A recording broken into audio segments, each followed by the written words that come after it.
টকা আৰু সময় এই দুয়োটাৰ মাজত বহুত ডাঙৰ পাৰ্থক্য আছে। আজিৰ দিনত সকলো সময়তে টকাৰ প্ৰয়োজন। আপুনি য'তেই নাযাওক কিয়, যি কামেই নকৰক কিয়, সকলোতেই যেন টকা লাগে, টকা টকা টকাই। আপোনাৰ হাতত কিমান টকা আছে সেই কথা আপুনি জানে, আৰু সেইবাবে আপুনি কিমান টকা খৰচ কৰিব লাগিব সেইটো আপুনি গম পায়।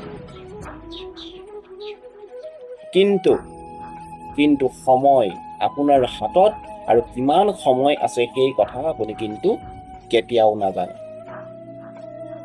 আপোনাৰ হাতত আৰু এবছৰ সময় আছে, নে এমাহ সময় আছে, নে এসপ্তাহ সময় আছে, না এদিন সময় আছে, না 5 মিনিট সময় আছে, এই কথাটো আপুনি কেতিয়াও নাজানে।